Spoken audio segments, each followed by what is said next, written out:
Welcome to Unblocking the Chain. My name is Michael Printable and I am your host for today. I'm joined by the unstoppable chairman of Jelly C and CEO of Katina Digital, Drew Bradford. Welcome, Drew. Thanks, Critter. Very good, mate. I'm also joined today by rock stars who are crypto curious and from the Bamboo app. Blake Cassidy, who's the CEO, and Tracey Plowman, the COO. Welcome to Blake and Trace.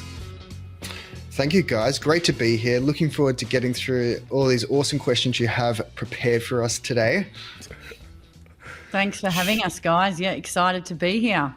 Good. And you know, geographically, no challenge, right? We've got Bali, we've got Perth, we've got Sydney. That's how the we way roll. it runs. Yep. Yeah, that's how we roll. Okay, just a little bit of preamble before we get into the introduction and background of Bamboo. The last episode that I was on, we interviewed Glenn Harris from Iron. And at the end of that episode, I made a commitment to do push-ups for every like and follow that we had of that particular podcast.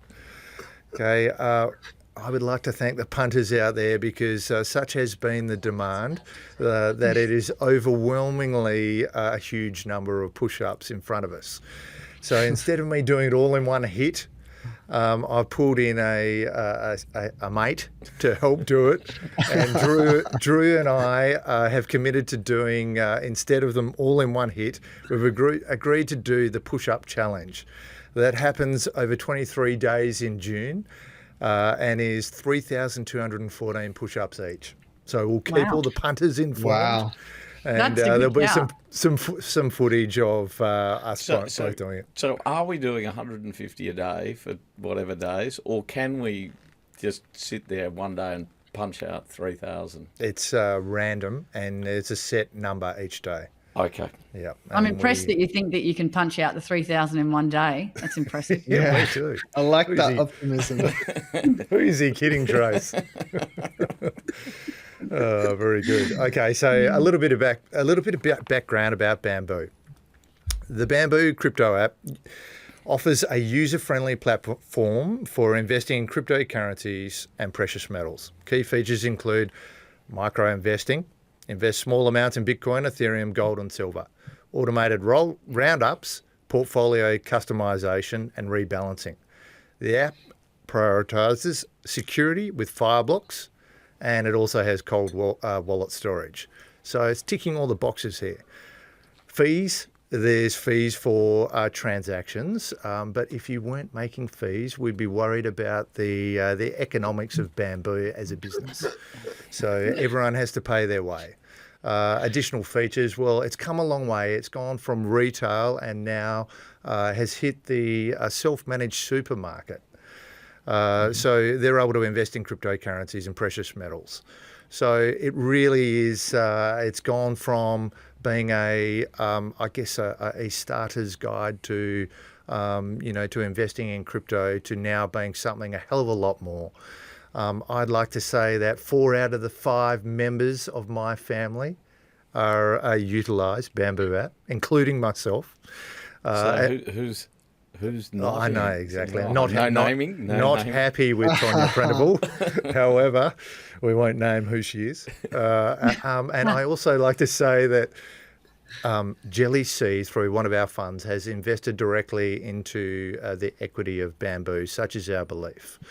So I'm stoked to have Blake and Trace on the show today, and I cannot recommend this app highly enough. So with that in mind, let's move on to some of the questions. We want to get a little bit of background and really get into the nitty-gritty of what's going on. So Trace, you first. Can you tell us about how you became involved with crypto? And then we'll move on to Blake after that. Sure, starting from the start. It was actually, for me, Ben Ritchie, who I know you've had on the show, friend of the show, and his brother Adam, who I guess red-pilled me, if you want to put it that way, in 2018. And I guess I was drawn to the gains, I guess, and the money that everyone was making and talking about at the time, because I didn't really understand half the words that people were saying when it came to Bitcoin and crypto at the time. But that was probably what hooked me, along with the tech itself. And I was really probably came in at the ground floor then, and it was new and it was exciting, and I saw potential on where it was going. But I guess I was just really excited to be involved in something that was such new tech and had such excitement around it. And I think from that point in, I was all in, I guess. Yeah. Yeah. Well done. Great to have you in the industry.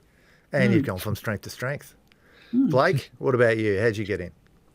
Yeah, so I was studying in Sweden in 2015, and it was very challenging while I was there for about 12 months to get a local bank account as a non-permanent resident. And I needed to transfer money around Europe, and this was before, fintech banks and neobanks had really come to prominence. And I met some Aussie guys that were living there, and they had been full bottle into crypto for many years at that point in time. And they started teaching me about it. And then I started using Bitcoin for payment processing.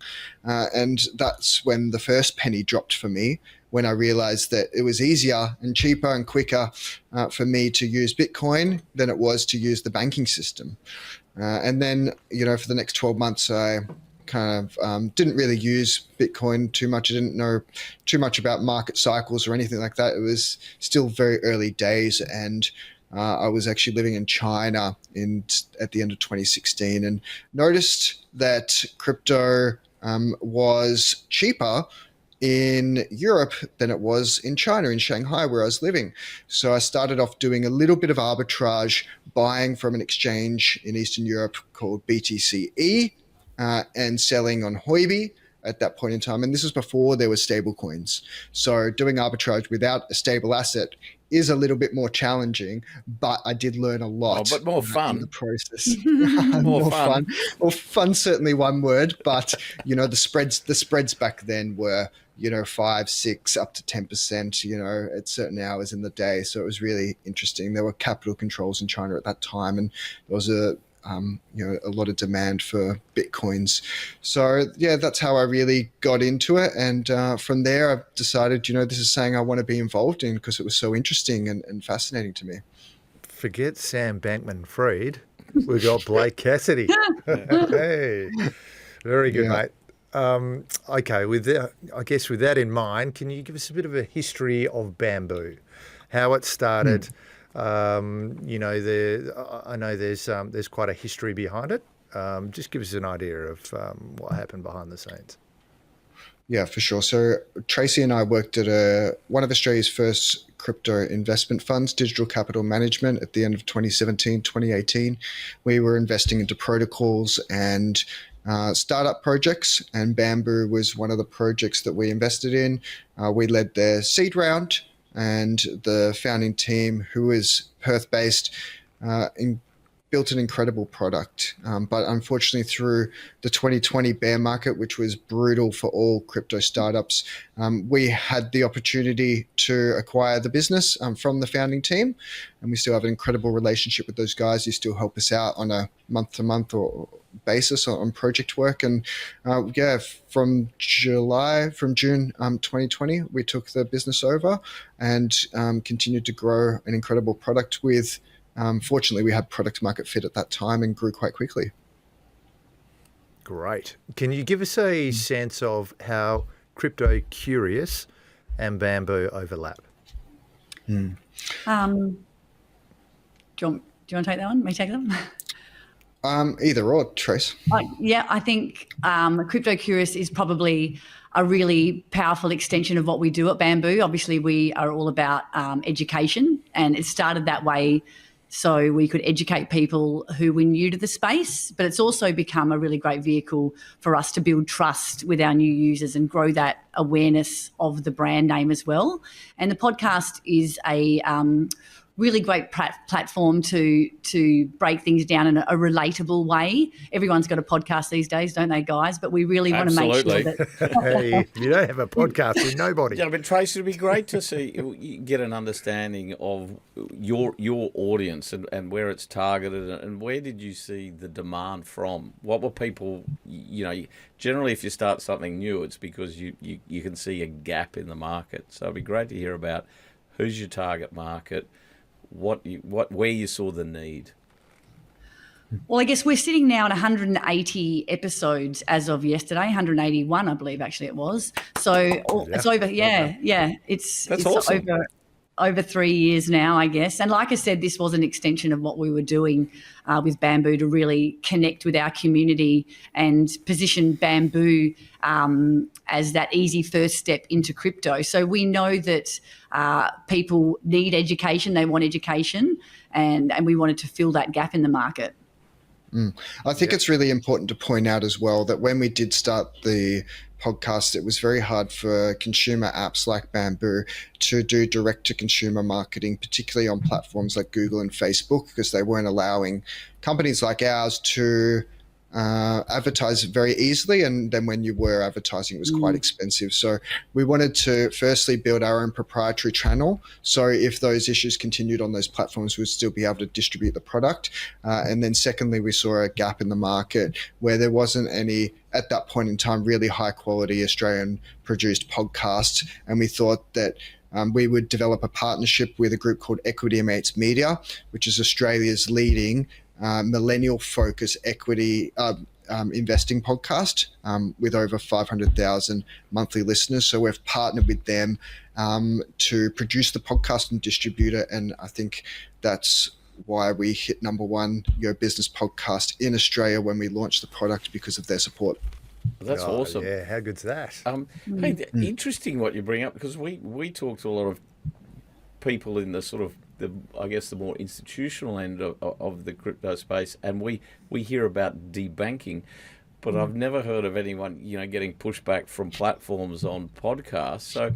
So has that got easier over the last 3 years, or are you still getting, anti-crypto pushback? You mean on Google? On Google and other platforms, because debanking's still a thing. Definitely. I can attest for that. But I'd never heard it in other media. For sure. So there was a lot of challenges for these platforms through 2018 and through the ICO period, where there were lots of scammers, creating links and ads to sell cryptocurrencies, and as a result, the platforms, rightly so, responded to that by having a blanket ban on crypto advertising, except for maybe the tier ones like Kraken and Coinbase, and this is regionally based, so different regions have different rules. But in Australia, the policies changed. It felt like month after month, or depending on who you would get at Facebook and Google. But I think that's certainly eased recently, and they have a higher barrier to entry now. And the larger the business is and the more media profile you have, the easier it is to get approved to advertise on those platforms. Now that you're #1, surely, you just breeze straight through those platforms. In fact, they're contacting you. We need Bamboo. We need Crypto Curious on our platforms. Otherwise, we're not where we want to be. You'd think so. Exactly. Exactly. Absolutely. Exactly. They should be paying you. Okay, so just moving forward, give us a sense on some of the challenges that you've run into with Bamboo, and not so much with Crypto Curious, because you're #1, so we don't need to talk about that. But some of the technical challenges with Bamboo. You just mentioned one then, the banking. I think Blake can talk to that a little bit. Yeah, we've been relatively fortunate. We always make sure that we have multiple bank accounts, in operation, in case there is the unfortunate situation where we do get debanked. And we have been debanked a couple of times, but we've had those backups. It's never, disrupted the offering that we provide. Of course, with any crypto startup, market cycles are a big challenge. Of course, you're generating more revenue in bull markets and less revenue in bear markets, and being able to navigate those is of course hard, but we've been through a couple now and feel that we know how to navigate them now, and we feel that that's past us. But yeah. So another one might be the trust. We're dealing with people's money here, so things like security and transparency is a big one for us. So we feel like we've got a good brand here, and we're hyper vigilant with our our testing and our feedback loops. And I think we've got a really nice brand, and we've got that trust going for us at the moment. I think you've got a great brand. Yeah, I wouldn't absolutely. just say really nice. It's awesome. Yeah, so you've got the, got the cold wallets. You've moved to Fireblocks. The transition to such a secure platform like that has got to give all of your investors comfort. There's no doubt about that. I don't think a lot of the investors that come onto Bamboo appreciate just how much detail and how much consideration you've given to the custodial side of things. So. There's another shout out for Bamboo on that side. So just moving forward, we were talking about the highs and lows of the crypto cycles. There is a lot of challenges in running a business through those highs and lows. Blake as CEO and Tracey as COO are in a good position to be able to tell us about those challenges. Can you, just tell us? Anyone can run a crypto business during the bull phase, but 2022 when everything collapsed, FTX, Celsius, Voyager, etc. went through. Tell us about some of the challenges that you guys faced. Yeah, of course, having to pull back on growth is a big one. It's very hard to grow a consumer product when the market is dropping 50, 80%. So it's we have a saying in crypto, bear markets are for building. So we really focused all our energy on building a more robust product, a more compliant product, better user experience, new user interfaces. I think in the last bear market we did 120 new screens in the app from the ground up to make sure that we're putting our best foot forward through this bull market. And we're really proud of what we've been able to deliver to our customers. So and we're in a fortunate situation that we could have done that. There's many crypto companies that are in a position where they can't really do much through those periods. So I think we're very fortunate. Yeah, yes. I think to follow up on that, during the highs as well, things can move too fast, and everyone wants in. We're getting a lot of support tickets, and new users flood in, and then it's kind of all hands on deck. And we've also been through that as well with the high demand. So the highs and lows, we've been through them all together here at Bamboo, and it keeps us focused. There's been, that's definitely the market cycles that we've been through. It's been an interesting few years, that's for sure. It is a funny asset class in that, let's take Bitcoin as the bellwether. We're bang on 106,000. It's on highs. You've only got to go back 6 weeks when it was at 75, 80,000. Everyone thought the world was ending in the middle of April. It was like, this is all over. And yet it was still 100% higher than it was 12 months beforehand. Yeah. Well, look, isn't this perfect for our dollar cost average model? You know what I mean? We love the dollar cost average. We love it. It is fantastic, but it is a very emotional asset class where when it goes down, people hate it. And everyone, it's new highs, and everyone's back in. Yeah. Right? Everyone's a buyer at the highs. And your dollar cost averaging model is the answer. Let's just talk about that dollar cost averaging and I guess the niche market that Bamboo has here. We were discussing this last night with my son, and the competition in the market is, let's say, for instance, you could do a DCA bot through Binance or someone like that. Why would you do Bamboo? It's because you can do a dollar cost average directly from your account, and you have safe custody in terms of how your crypto is held. So rather than having the counterparty risk of putting your money on an exchange like Binance, you have a much more appropriate safe custody and it also can come directly from your bank account. So, you guys want to add to anything on top of that in terms of Yeah. why? Yeah, what's really interesting about the Bamboo app is that many people that use, about half of our customers use other crypto exchanges like Binance and CoinSpot, for example, but they continue to use Bamboo just because of the incredible user experience and the ease that we make the process for people to DCA into the market. Traders use the app, newbies use the app, and a bunch of industry insiders as well. So. It's not. Yeah, it's just not about how big you are. It's how you can support your customers through that journey as well. Oh, it's the vibe. Everyone's using it. If you're not using it, who are you? That's very good. I guess one of the we go into what next. This same conversation last night. Can you ask Blake and Trace if they can make sure that I can do DCA on an hourly or on a daily basis? When's that coming? Is there any is there any possibility? Because we're on weekly and monthly at the moment, and personally myself, I'm more than happy with the monthly. But any likelihood of going even further down the rabbit hole? Yeah, that's a really interesting point. And I think that, there are fixed fees associated with payment processing. And so we've tended to move towards a batching model where people can batch their investments on a weekly basis in order to preserve, the asset in percentage terms that they're acquiring.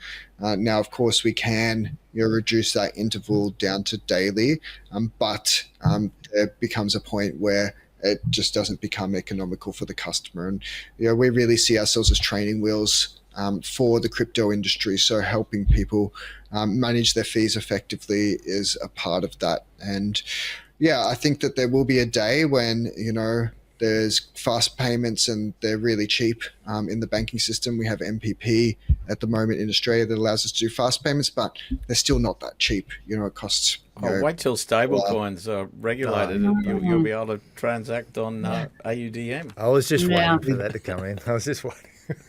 Exactly. Pulling USDC, through a smart contract from someone's wallet, it would be awesome, and we'd love to do that at some point in time. Well, I think we're going to see that now that now that we actually have the Labor government in with a very clear mandate. We're going to push them for a bit of action. I'm catching up with Andrew Charlton tonight. I'm going to say, okay, you're in now. What are you going to do? When are we going to see, the payments reform legislation come through and legislation for the exchanges, stablecoins, custody, all that sort of stuff? The Labor Party has promised us that. So we're going to try and get a timeline off Andrew. And with any luck, we will get him on the show our show in the next couple of weeks. Good. Yeah, certainly exciting time for regulation in Australia. I think that we're moving in the right direction. We had a few hiccups over the past year, but definitely now that Labor's in, they're looking forward to seeing them fulfill their mandate. So we talked about functionality and potential for increased functionality. We need to quickly discuss the assets. Is there any potential for additional assets on the horizon? Once again, the conversation I had last night was, can you ask Blake and Trace, can they whack on Solana? Is there any other assets that are potentially on the draw cards? Or go local, Red Belly. Yeah, that's a good call. Yeah, this is a hotly debated subject amongst the team, isn't it, Blake? I can assure you guys, we've had many heated lunches about this one. One of the big. Oh, sorry. Sorry, you go, Blake. No, you go. One of the big challenges that we've had with crypto assets that are even in the top 10 is that they're incredibly volatile. We've seen 90% drawdowns from assets like Solana and XRP, and then 10x growth in those assets as well. And being able to navigate this effectively is incredibly challenging, even even for professional investors. And we don't want to put our customers in a situation where their portfolios can draw down by 90%. We see ourselves as the sensible option to help people achieve their financial goals. And this volatility, people can very easily become emotional, like we all have. And we really, Bitcoin and Ethereum is volatile in itself, and we really want to do our best to protect people from, to do our best to help people achieve their goals. Yeah, good. Speaking of the assets, so I guess the majority of the business would be coming through Bitcoin and Ethereum as opposed to gold and silver. On that front, Bitcoin has clearly outperformed Ethereum. We've just seen a jump over the last few weeks in Ethereum after the Petra upgrade. Do you think that, I guess your view on Bitcoin, is it going to continue to outperform? Do you think, with the Stablecoin Act will give a boost to Ethereum? We're sort of diving into your thoughts on the market here, but it's relevant because... that is not investment advice. That's right. It's relevant General because advice. General advice. I look on my my Bamboo app and I see that my break even, is around 50,000, and then I look in Ethereum for Bitcoin, and then I look on there and my break even for for Ethereum is in the 3,000s, and I think to myself, when am I going to get back to break even on ETH? But I'm a ETH maxi, so I believe that at some point we'll see a run. What about the two of you? Oh, look, I'm happy to jump in there. I, as an ETH maxi, no, I wouldn't say an ETH maxi, no, not at all. But as someone who's a big Ethereum lover, I feel that Ethereum has been undervalued for quite some time now. So it is on the edge of a run also, I feel. I think Bitcoin, again, general advice here and just forming my own opinions, I think Bitcoin will still have a bit of a run. I think she's certainly got some life left in her. And I'd like to see maybe the top out, maybe 130, 150K would be nice in the next couple of months. And then Ethereum, look, just really underwhelming this last year. And look, let's hope that we can see a big performance over the next few months that really blows everybody away. I wouldn't like to put a price prediction on that one because I think I'd be well and truly off the mark on that one, but I'm hoping for good things, and I'm hoping that your Bamboo portfolio is looking great by Christmas. Let's put it that way. Oh, I've got no doubt, and no doubt that ETH will bounce back. The one thing I'm the other guy. I think ETH is either Netscape or AOL. Or Nokia. Oh, no. Or Nokia, yeah. I mean, we can debate. I'm not a maxi, however, I do believe there is room in the portfolio for ETH. What we see in terms of projections going forward, the Stablecoin Act, whether it be the Genius Act or the act that is coming from the House of Reps, is very important. So when that passes through, it will unlock stablecoins and real-world asset transactions for the smart contract networks, proof of stake networks like Ethereum. Chris, I could not agree with you more.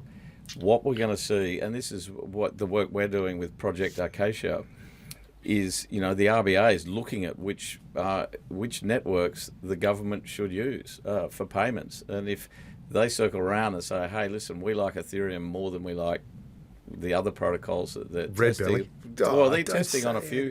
They're testing a few. Yeah. So, if all the governments around the world and you say, "Okay, if you're going to use stablecoins, it's got to be on ETH," Yep. Boom, ETH's back in, baby. Yeah. And so the reason why I still have a very positive outlook on it, and we've actually increased our holdings in ETH over the last week or two, is because we see, the potential through the TVL. So the TVL on Ethereum is suggesting that It has a huge portion of the stablecoin market. It has also captured the real world asset market. When you speak to an institution, the first network that they talk about is Ethereum. Oh, look, and this when we did the stablecoin at NAB, there wasn't a choice. It was we're doing it on Ethereum, and it's the most secure network in terms of validators, etc. So we still see a bright outlook for Ethereum, but only time will tell. I think the unlocking moment will be when that Stablecoin Act is passed over in the US. Yeah. Okay. So moving forward, there's a bit too much on that. Crypto Curious, as we know, has produced 180, almost 181 episodes. We're only 168 behind. Well, we're a few behind, let's put it that way. We're working hard. Can you run us through how this success came about and just give us a sense of when it really started getting traction? So, at the beginning, I mean, we're 16 episodes in. Well, I thought we were 12. As a couple of people just looking to make their way in the podcast industry, give us a sense of when it really started to take off for you guys. I think we launched the podcast at the top of the bull market in the last cycle. I think we're by the day. So definitely launching a podcast is a little bit of a top signal in our eyes. We launched a fund. Bitcoin was $64,000 the day we launched the fund in November 2021. Yeah.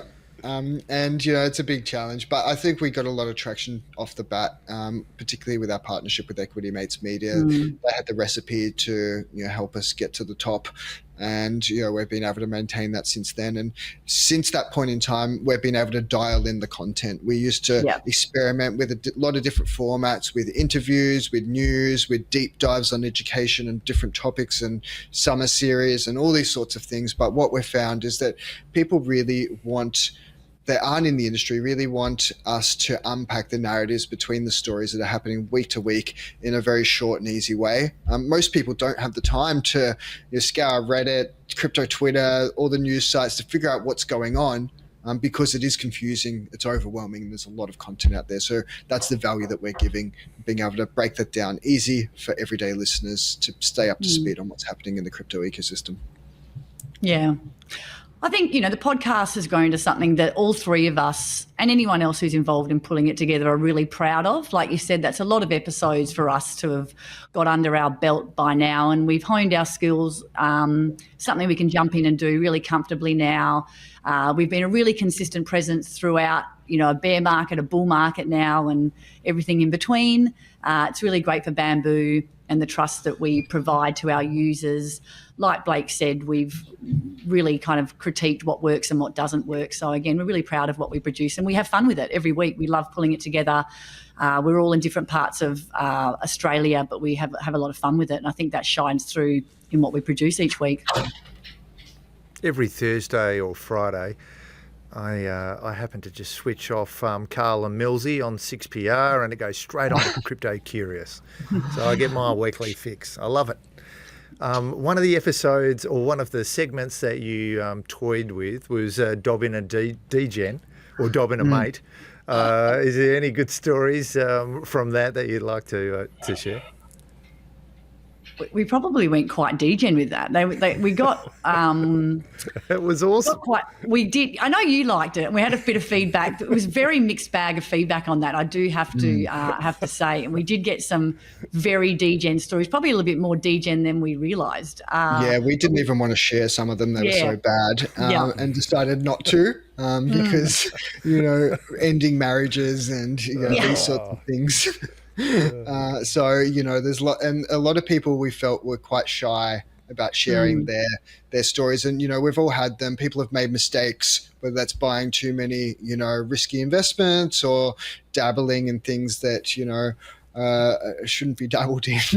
And things happen, and I think we can all learn from each other's mistakes, particularly those that are getting into the system for the first time. We see so many people coming into the market last year straight into meme coins. They bypass Bitcoin, Ethereum, Solana, and they go straight to whatever Bonk. shitcoin is out there, and Bonk or whatever, and mistakes are just made over and over again. So I think sharing those stories is really important. Yeah. Drew, tell everybody about the stat that you called out yesterday. 98%. Oh, yeah. There was a I'm trying to remember where I saw that. It was an article on meme coins, and on pump.fun, 97.8% of the 7 million meme coins went to zero. Oh, yeah. I'm surprised it's that. I thought it would be more than, I thought it'd be 98, More than 99, to be 97. honest. Yeah. Oh, look, it just shows this whole thing that, well, and that went to zero, which probably meant 99% of the people lost money because somebody was nicking a few coins along the way. So, and there's a whole there's some new apps that come, because the whole meme coin thing, I think there is a place for community coins. So how do you get that so you don't get the rug pulls, and how do you get it so people, there's a timed exit, and you can only exit when there's volume and stuff like that. So I do know there's a couple of apps coming There's always a different meta, and I think the meme coin meta right now is meme platform. So you said there was Pump Fun. At the moment now, there's, in the last 7 days, there's been 7 platforms that have been released. So you can now produce your meme coins on these different platforms, and there's 2 billion a day just going through meme coins. I think 2.3 billion just the last 24 hours. So it shows the sheer volume of people jumping into these coins. It's phenomenal. Wow. Yep. Trace, in the last episode of Crypto Curious, you mentioned that you bought an NFT and you got an airdrop. And then there was a lot of hype moving into it. Can you sort of run us through a bit of the ups and downs of that? Funnily enough, Craig just messaged me this morning and said that airdrop that we received is now, I think, worth 20% of what we received, and he didn't sell out. I sold out about 60%. So that's just the risk that you take when you get involved in something that you think is going to be a payoff. This was a well-known brand, Doodles, has been around for quite some time, and we took a bit of a gamble on this one. It didn't pay off this time, but these are the things that you do when you're Crypto curious. That's it. When you're crypto curious, That's right. Exploring. Absolutely. I must say that's something that I haven't done for quite some time. Bought an NFT. I don't think I bought one for maybe over 12 months. But it's also a bit of fun, to be honest. Yes. Yeah, exactly. That's right. Yeah. I just might speak to that quickly.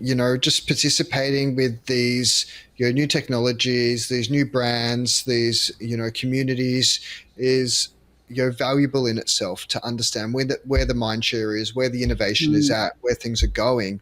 It's not so much about the money, but it's really about learning what's going on and messing around, and gives you a little bit of an insight of where things could be going. Absolutely. Look, I 100% agree. I would describe myself as a blockchain maxi. I think every asset that we buy and sell that's not a consumable will be on blockchain. You'll buy a car, it's on blockchain. Blockchain will tell you when it's been serviced, if it's been an accident, who insured it. Every asset, your house, you'll buy clothing that will be on the chain, so that if someone robs your house, you can actually show an insurance company, these are all the things that I had in the house, because it's there, it's immutable, I owned the asset. And I don't know whether it's 10 years' time or 15 years' time, I guarantee you everything that we do that's not a consumable item will be on blockchain. Or even a consumable. A friend of mine just spoken to me this week around a premium wine company in Adelaide who's now tokenizing their wine. So Devin, there's a thing called Club Devin where they're putting chips into the wine in Bordeaux and Burgundy. They've got all the really high-end guys signed up to it. And so right now, a premium bottle of wine over $100 will trade hands 7 times before it's consumed. Wow. And generally consumed 8 to 10 years after it's been bought. So the person who actually makes the wine has no idea when it's drunk, or who they have no relationship with the actual person who's consuming the wine. And by tokenizing it, they then know exactly, bottle of wine was opened today, Wow. bottled in France, opened in Perth. They know, they know of their vintage, how many are left, and where in the world it's gone, and who actually is the end consumer. And then they can give that person some points, so that person can then come back and buy the wine. But pre-blockchain, you couldn't do that. Speaks to that community you mentioned. Amazing. Yeah, and because of the little chips that they put in them, you know whether that wine has been sitting in a nice chilled in one spot for the 8 years before you drank it, or it's travelled around the world and been in the back of a truck at 35 degrees. So all that stuff. I'm a blockchain man. Okay, we're running out of a bit of time. So the last question: what does success look like in 5 years' time for Bamboo? Start with you, Trace, and then move on to Blake. Oh, that's a big question. But I think Bamboo in 5 years, a household name, I would like it to be known throughout Australia when it comes to everyday investing, not just for crypto, but maybe more broadly. When people think of Bamboo, potentially like Raise, but with a more modern edge. Maybe, let me think. Our mission would be to make investing simple and accessible. It would be to, whether they're thinking about investing $5 or $5,000, I want people to think about Bamboo. That's where I'd like us to be. And for me, our mission's really about helping people achieve their financial goals. And we hear every day and every week about people that have been rounding up their spare change. They now have, enough money to go on a holiday, buy a new car, put a deposit on a house, pay off their credit card, because they've automated their investing strategy into an asset class that outperforms all other asset classes. So being able to broaden our customer base to get as many people onto the app as possible that we can help people with. So that's what really excites me and drives the team. And we're going to continue to deliver features and functionality that help people do that. My kids are DCAing and rounding up. And their goal is to continue to do it until they have the deposit for their house. Then only at that point will they take the money out and buy their house. That's awesome. And then start again. Yeah. So that's awesome. Love to hear it. Yeah, exactly. Fantastic. So good.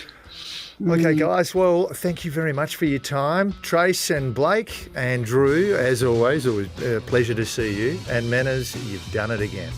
Thank you. Thanks to all the punters out there. Please remember to like or follow us. And we're not doing push-ups in August or September, are we? Remember, we're at Unblocking the Chain, we're nothing without our audience. So thanks, everyone, for listening. Thanks for having us. Thanks for having us, guys. Appreciate it. Bye. Thanks for listening to the show. If you want to find out more about what we do at Jellycy, the links are in the episode notes. And if you can rate and review the show on your favourite podcast app, that would be much appreciated. This is a Piccolo podcast production.